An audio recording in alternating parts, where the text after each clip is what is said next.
Ladies and gentlemen, welcome to Vector Addition. Now, this video, there's a lot of very important notes that you should take, and I highly encourage you to take down these notes. Now, when you solve these problems, please go ahead and take out a calculator and solve it with me. This is highly encouraged.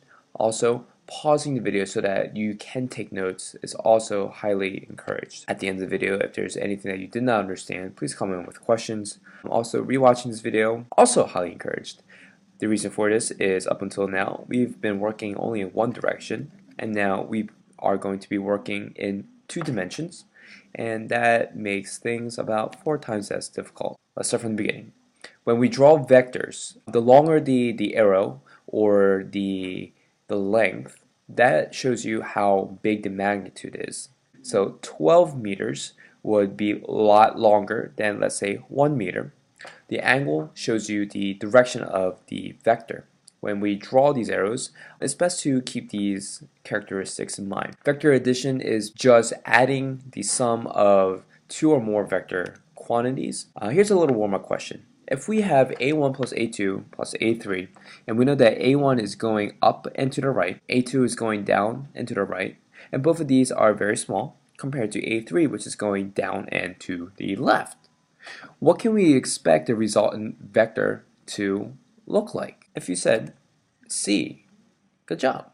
If you didn't say C, don't worry. Hopefully by the end of this video, you'll get it. So a resultant vector is when you get 2 vectors that are in the same direction and you add them. In this example here, we have VA and we have VB, and we add them to get VR. See how 2 smaller vectors add up to 1 bigger vector. Here's an example.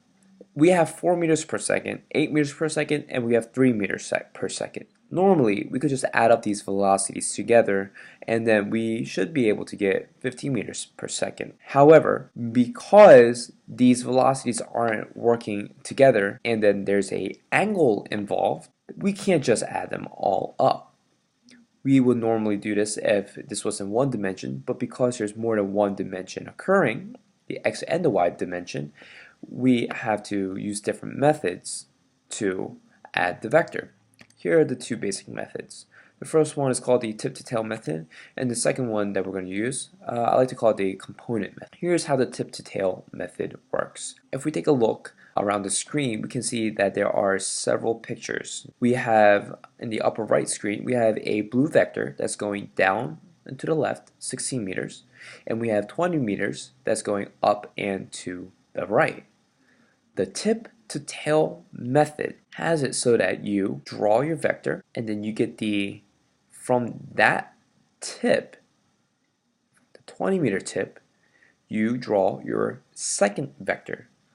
Okay, so we draw 20 meters and the second vector, which is our 16 meters, we start from there and then we go down, just like it looks like here. And the resultant is the starting point, which is here, to the ending point of the second vector, right there.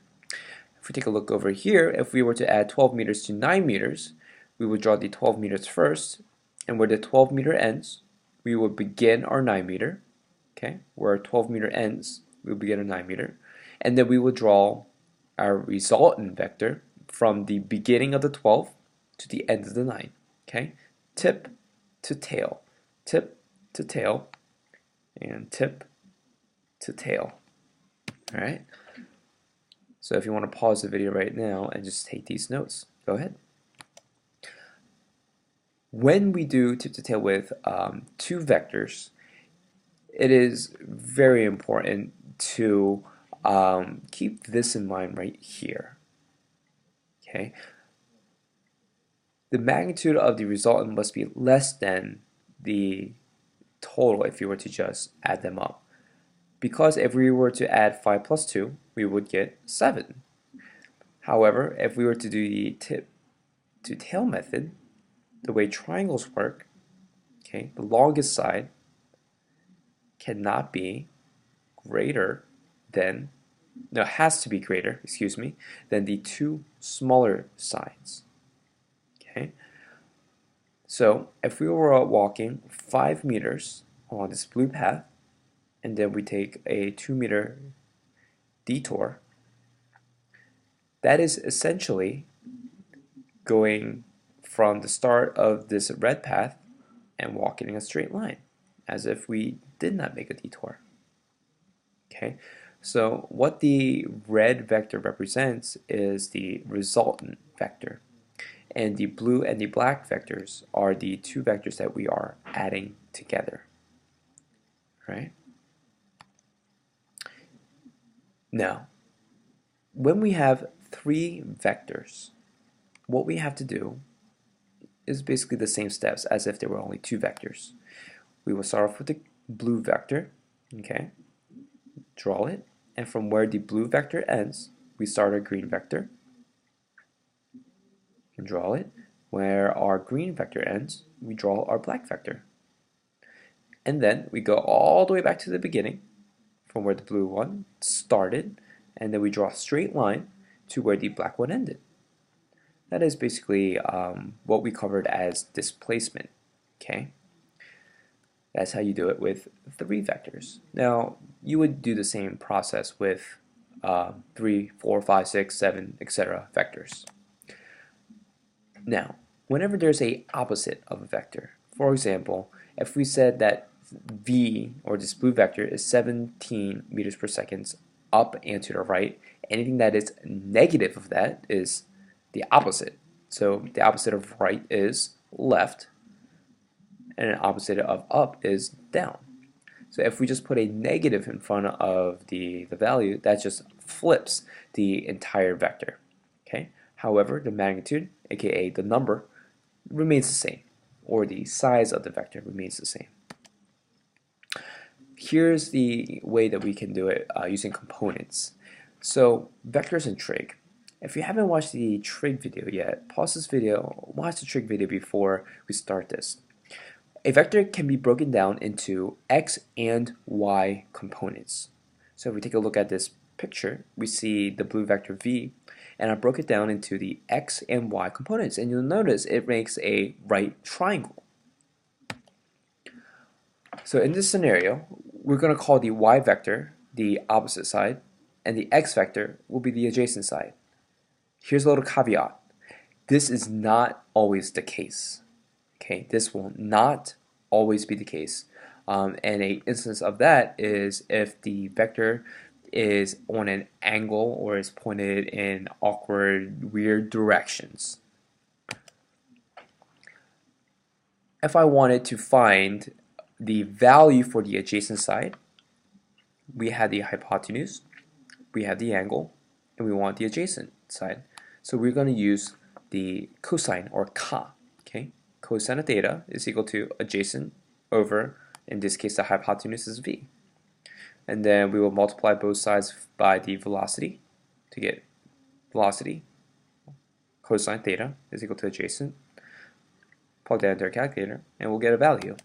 Same thing for the sine, except for the sine, we're looking for the opposite side, so we're going to use sine. Sine theta is equal to opposite over velocity. In this case, it will be the hypotenuse is represented by velocity. Multiply both sides by velocity, or the hypotenuse, to get the opposite side. Now, this is a process that we will repeat over and over again, and it'll become something more of like a muscle memory kind of step.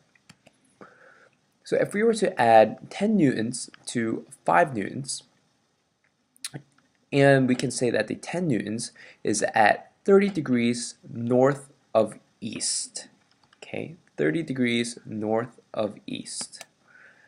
So we have a vector here, and our hypotenuse for this scenario is 10 newtons, and we have a 30-degree angle. I went ahead and I created two components to start us off, the x and the y, or the opposite and the adjacent components. Okay, opposite and adjacent. What we have to do after that is determine the values for the opposite and the adjacent. In order to do that, we're going to start off with what we know. We know that theta is 30. We want to find the opposite side, and we have the hypotenuse.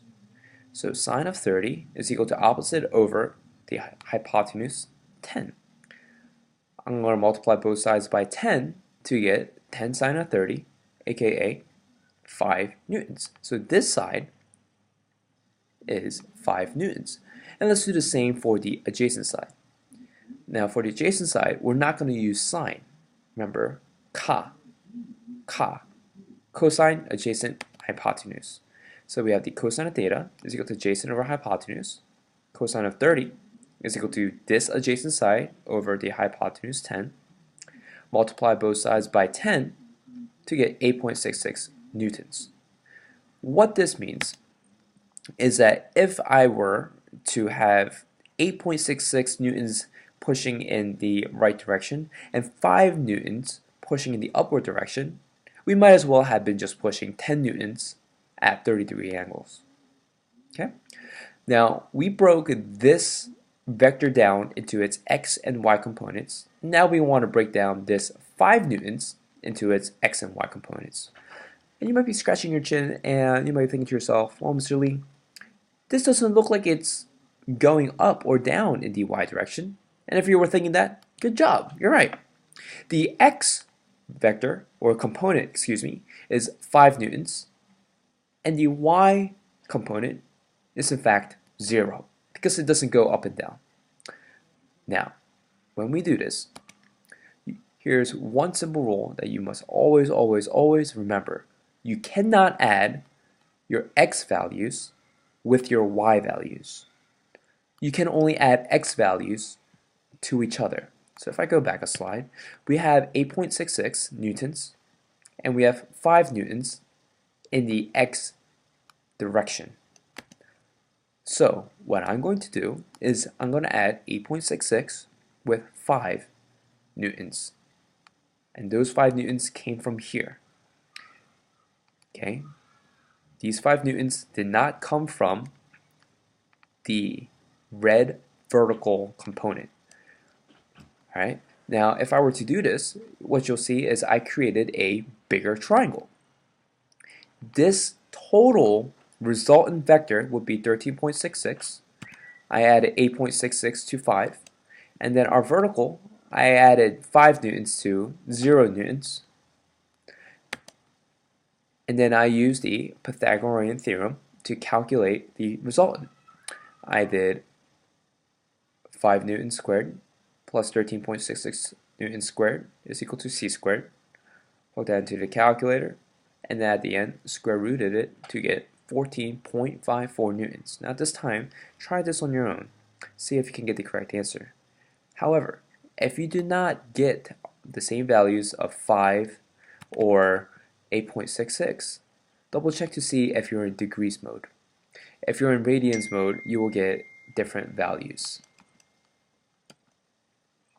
Now here's an example vector problem. If we have a motorboat and is headed due east at 60 meters per second across a river that flows due north at 9 meters per second, what is the resultant velocity of the boat? The graphical solution is to just sketch it out. We have 60 meters going east and we have 9 meters per second going north. So the boat wants to travel along this way, but the river is going to push it. So the actual path of the boat is going to be this resultant vector. Once again, we have a right triangle. We have 2 sides, so we can use the Pythagorean theorem method. Either that or get a ruler and measure it. The algebraic method, we have to use the Pythagorean theorem.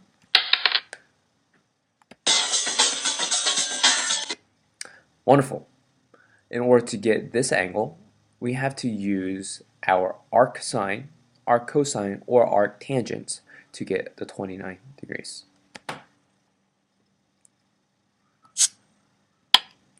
Now, if the river is 136 meters wide, how long does it take the motorboat to reach the other side? We have to take our velocity equation, change in distance over change in time. We know that the velocity that we just calculated was 60 meters per second, and we are traveling 136 meters, and we're going to see how long it takes. We're going to divide 136 by 16 meters per second to figure out the time of 8.5 seconds.